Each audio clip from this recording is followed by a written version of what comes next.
ನಮಸ್ಕಾರ ವೀಕ್ಷಕರೇ, ನೀವು ನೋಡ್ತಾ ಇದ್ದೀರಾ ವಿಸ್ತಾರ ನ್ಯೂಸ್. ನಾನು ಕೇಶವ್ ಪ್ರಸಾದ್.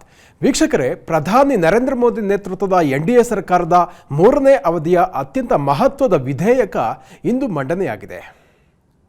ವಕ್ಫ್ ತಿದ್ದುಪಡಿ ವಿಧೇಯಕವನ್ನು ಲೋಕಸಭೆಯಲ್ಲಿ ಕೇಂದ್ರ ಅಲ್ಪಸಂಖ್ಯಾತ ವ್ಯವಹಾರ ಇಲಾಖೆ ಸಚಿವ ಕಿರಣ್ ರಿಜಿಜು ಅವರು ಮಂಡಿಸಿದ್ದಾರೆ.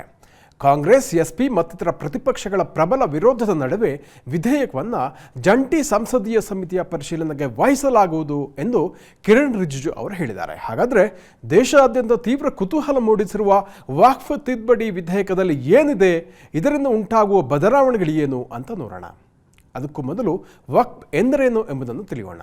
ವಕ್ಫ್ ಎಂದರೆ ಇಸ್ಲಾಮಿಕ್ ನಿಯಮಗಳ ಅಡಿಯಲ್ಲಿ ಇಸ್ಲಾಂ ಧಾರ್ಮಿಕ ಅಥವಾ ಚಾರಿಟೇಬಲ್ ಉದ್ದೇಶಗಳಿಗೆ ವಿಶೇಷವಾಗಿ ಬಳಕೆಯಾಗುವ ಆಸ್ತಿಗಳು. ಒಂದು ಸಲ ಯಾವುದಾದರೂ ಆಸ್ತಿಯನ್ನು ವಕ್ಫ್ ಎಂದು ಗುರುತಿಸಿದರೆ ಬಳಿಕ ಅದು ಇದುವರೆಗೂ ಕಾಯಂ ಆಗಿ ವಕ್ಫ್ ಆಸ್ತಿಯಾಗುತ್ತಾ ಇತ್ತು.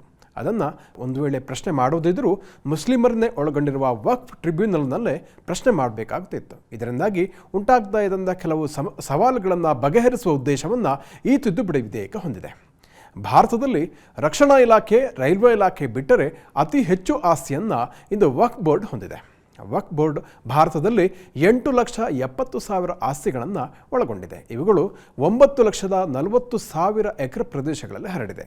ಹಾಗೂ ವಕ್ಫ್ ಆಸ್ತಿಗಳ ಮೌಲ್ಯ ಸುಮಾರು 1,20,000 ಕೋಟಿ ರೂಪಾಯಿ ಇರಬಹುದು ಅಂತ ಅಂದಾಜು ಮಾಡಲಾಗಿದೆ. ದೇಶದಲ್ಲಿ 32 ವಕ್ಫ್ ಮಂಡಳಿಗಳು ಇದೆ.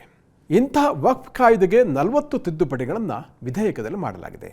ವಕ್ಫ್ ಕಾಯ್ದೆ ಅಡಿಯಲ್ಲಿ ಆಸ್ತಿಗಳ ನೋಂದಣಿಯ ಪ್ರಕ್ರಿಯೆಯನ್ನು ಸುಧಾರಣೆಗೆ ಒಳಪಡಿಸುವ ಪ್ರಸ್ತಾಪಗಳನ್ನು ಈ ತಿದ್ದುಪಡಿ ವಿಧೇಯಕ ಹೊಂದಿದೆ. ವಕ್ಫ್ ಮಂಡಳಿಗೆ ಇದುವರೆಗೆ ಮಹಿಳೆಯರ ಪ್ರಾತಿನಿಧ್ಯವೇ ಇದ್ದಿರಲಿಲ್ಲ. ಇನ್ನು ಮುಂದೆ ಮಹಿಳೆಯರು ಹಾಗೂ ವಕ್ಫ್ ಮಂಡಳಿಯನ್ನು ಸೇರಲಿಕ್ಕಿದ್ದಾರೆ. ಮುಸ್ಲಿಮೇತರರು ಕೂಡ ಈ ವಕ್ಫ್ ಮಂಡಳಿಗೆ ಸೇರುವಂಥ ಒಂದು ಪ್ರಸ್ತಾಪ ವಿಧೇಯಕದಲ್ಲಿದೆ. ಮೊದಲನೇದಾಗಿ, ತಿದ್ದುಪಡಿ ವಿಧೇಯಕವು ವಕ್ಫ್ ಕಾಯ್ದೆ 1995 ಹೆಸರನ್ನು ಏಕೀಕೃತ ವಕ್ಫ್ ನಿರ್ವಹಣೆ, ಸಬಲೀಕರಣ, ದಕ್ಷತೆ ಮತ್ತು ಅಭಿವೃದ್ಧಿ ಕಾಯ್ದೆ ಎಂಬುದಾಗಿ ಬದಲಾವಣೆ ಮಾಡಲಿದೆ. ಇದರ ಭಾಗವಾಗಿ ಕೇಂದ್ರೀಯ ವಕ್ಫ್ ಮಂಡಳಿ ಮತ್ತು ರಾಜ್ಯ ವಕ್ಫ್ ಬೋರ್ಡ್ಗಳು ರಚನೆಯಾಗಲಿದೆ. ಕೇಂದ್ರೀಯ ಮತ್ತು ರಾಜ್ಯ ವಕ್ಫ್ ಮಂಡಳಿಗಳಲ್ಲಿ 2 ಮಹಿಳೆಯರಿಗೂ ಪ್ರಾತಿನಿಧ್ಯ ಸಿಗಲಿದೆ. ಮುಸ್ಲಿಮೇತರರು ಕೂಡ ಈಗಾಗಲೇ ನಾ ಹೇಳಿದಂತೆ ಪ್ರಾತಿನಿಧ್ಯ ಸಿಗುತ್ತೆ. ಎರಡನೇದಾಗಿ, ಹೊಸ ವಿಧೇಯಕ ಜಾರಿಯಾದರೆ ಇನ್ನು ಮುಂದೆ ಯಾವುದಾದ್ರೂ ಆಸ್ತಿ ವಕ್ಫ್ ಮಂಡಳಿಯದ್ದೇ ಅಥವಾ ಸರ್ಕಾರದ್ದೇ ಎಂಬುದನ್ನು ನಿರ್ಧರಿಸುವಂತಹ ನ್ಯಾಯಾಧೀಶರ ಸ್ಥಾನದಲ್ಲಿ ಜಿಲ್ಲಾಧಿಕಾರಿ ಆ ಜವಾಬ್ದಾರಿಯನ್ನು ವಹಿಸಲಿಕ್ಕಿದ್ದಾರೆ. 1995 ಕಾಯ್ದೆ ಪ್ರಕಾರ ಇಂಥ ನಿರ್ಧಾರಗಳನ್ನು ಮುಸ್ಲಿಮರೇ ಇರುವ ವಕ್ಫ್ ಟ್ರಿಬ್ಯುನಲ್ ಮಂಡಳಿ ಇದುವರೆಗೆ ಮಾಡ್ತಾ ಇತ್ತು. ಮುಸ್ಲಿಂ ಸಮುದಾಯದ ಬೊಹರಾಸ್ ಮತ್ತು ಇನ್ನಿತರ ಪಂಗಡದವರಿಗೂ ಪ್ರತ್ಯೇಕ ಮಂಡಳಿಯನ್ನು ರಚಿಸುವ ಪ್ರಸ್ತಾಪವನ್ನು ಈ ವಿಧೇಯಕ ಒಳಗೊಂಡಿದೆ. ಶಿಯಾ, ಸುನ್ನಿ, ಬೊಹರಾಸ್, ಆಗಾ ಖಾನಿ ಸಮುದಾಯದವರೆಗೂ ವಕ್ಫ್ ಮಂಡಳಿಗಳಲ್ಲಿ ಪ್ರಾತಿನಿಧ್ಯ ಸಿಗಲಿದೆ.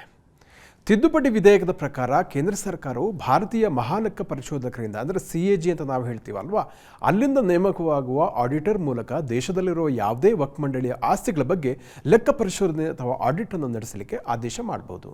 ಈ ವಿಧೇಯಕದ ಪ್ರಕಾರ ವಕ್ಫ್ ಬೋರ್ಡ್ಗೆ ಯಾರಾದರೂ ಆಸ್ತಿಯನ್ನು ದಾನ ಮಾಡೋದಿದ್ರೆ ಈಗಿರುವಂತೆ ಕೇವಲ ಮೌಖಿಕ ಒಪ್ಪಂದ ಸಾಕಾಗಲ್ಲ, ಲಿಖಿತ ಡೀಡ್ ದಾಖಲೆಯನ್ನು ಕೂಡ ಮಾಡಿಕೊಳ್ಬೇಕಾಗುತ್ತೆ. ಹಾಗಾದರೆ ವಕ್ಫ್ ಕಾಯ್ದೆ ಯಾಕೆ ಈ ಬಾರಿ ಮಹತ್ವ ಪಡೆದುಕೊಂಡಿದೆ ಅಂತ ನೀವು ಕೇಳ್ಬೋದು. ಇದಕ್ಕೆ ಹಲವಾರು ಕಾರಣಗಳಿದೆ. ಮುಖ್ಯವಾಗಿ ದೇಶದಲ್ಲಿ ಹಲವು ಕಡೆಗಳಲ್ಲಿ ವಕ್ಫ್ ಬೋರ್ಡ್ಗಳು ಹಲವಾರು ಪ್ರಾಪರ್ಟಿಗಳನ್ನು ವಕ್ಫ್ ಆಸ್ತಿ ಎಂದು ಘೋಷಿಸಿಕೊಂಡಿವೆ. ಇದು ವಿವಾದಕ್ಕೂ ಗುರಿಯಾಗಿತ್ತು.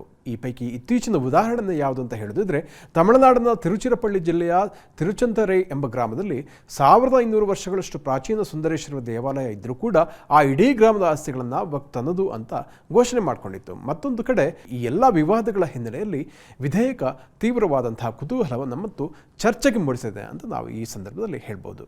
ವೀಕ್ಷಕರೇ, ಇಂಥ ಮತ್ತಷ್ಟು ವಿಡಿಯೋಗಳಿಗೋಸ್ಕರ ವಿಸ್ತಾರ ನ್ಯೂಸ್ ವಾಹಿನಿಯನ್ನು ವೀಕ್ಷಿಸಿ ಹಾಗೂ ಸಬ್ಸ್ಕ್ರೈಬ್ ಮಾಡಿ ಅಂತ ಈ ಮೂಲಕ ನಾನು ಕೇಳಿಕೊಳ್ತಾ ಇದ್ದೀನಿ. ವಂದನೆಗಳು. ಅನುಕ್ಷಣದ ಸುದ್ದಿಗಳಿಗಾಗಿ ವಿಸ್ತಾರ ನ್ಯೂಸ್ ಯೂಟ್ಯೂಬ್ ಚಾನೆಲ್ ಸಬ್ಸ್ಕ್ರೈಬ್ ಮಾಡಿ.